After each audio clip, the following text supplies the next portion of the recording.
ప్రజల వద్దకే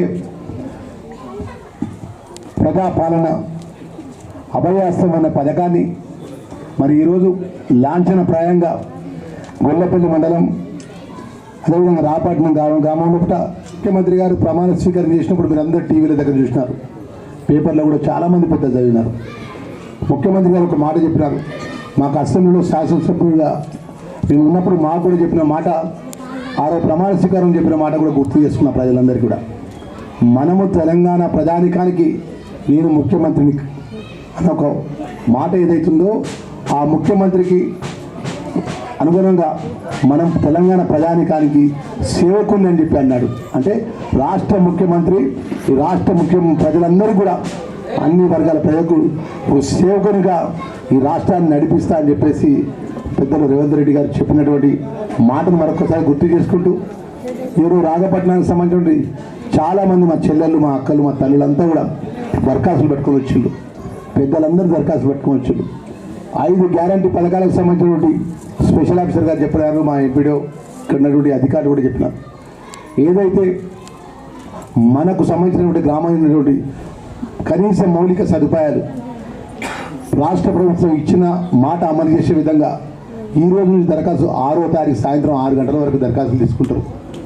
ఎవ్వరు ఇబ్బంది పడకుండా మనకున్నటువంటి సమస్య, మనకు రేషన్ కార్డు కావాలా, రైతు భరోసా కింద కౌలు రైతుకు వారికి రైతు బంధు పథకం అమలు కావాలన్నా, అదేవిధంగా రైతు కూలీకి రైతు బంధు పథకం అమలు కావాలన్నా అనే ప్రతి ఒక్క పథకాన్ని కూడా ఆ ఒక పాంప్లెట్పై ముఖ్యమంత్రి గారి సందేశంతో ఇవ్వడం జరిగింది.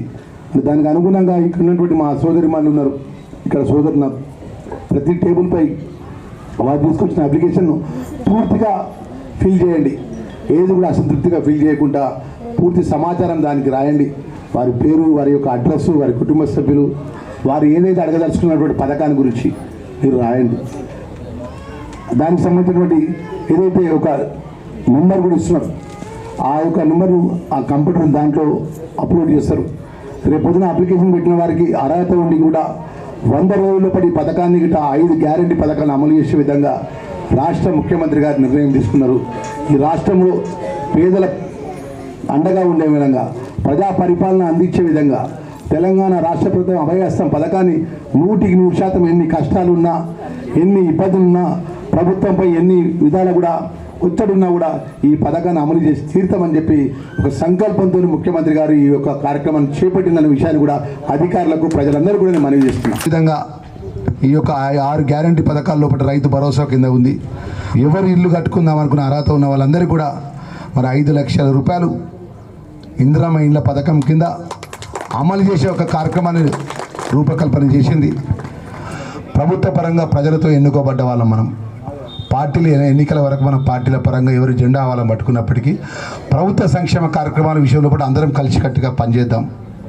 ఎవరైతే పేదవాళ్ళు ఉన్నారో మన గ్రామాల్లో పూట ఈ యొక్క సంక్షేమ కార్యక్రమాలు పేదవాళ్ళకు అందే విధంగా మన అధికారులను సమన్వయం చేసుకొని మనం ముందుకు పోదామనే విషయాన్ని తెలియజేసుకుంటూ, నేను జవాబుదారీగా చెప్తున్నమ్మా, మీ లక్ష్మణ్ కుమార్గా నేను మీ ఎమ్మెల్యేనో విప్పునో కాదమ్మా, మీ సేవకుని, మీ అన్నను, మీ కుటుంబ సభ్యుని, మీరెవ్వరికి ఏ చిన్న కష్టం వచ్చినా, ఎవరికి ఏ ఇబ్బంది వచ్చినా, ఈ 6 గ్యారంటీ పథకాల లోపల ఎవరు అర్హత ఉన్న వాళ్ళకి ఎవరికి రాకపోయినా నేరుగా ధర్మపురి ఎంఆర్ ఆఫీస్ పక్కనే నా ఇల్లమ్మ, మీరు ఎవ్వరు వచ్చినా మీతో మాట్లాడతా. ఎవరో లీడర్ని పట్టుకొని రావాలి, లేకపోతే ఒక నాయకుని పట్టుకొని రావాలనేది లేదమ్మా.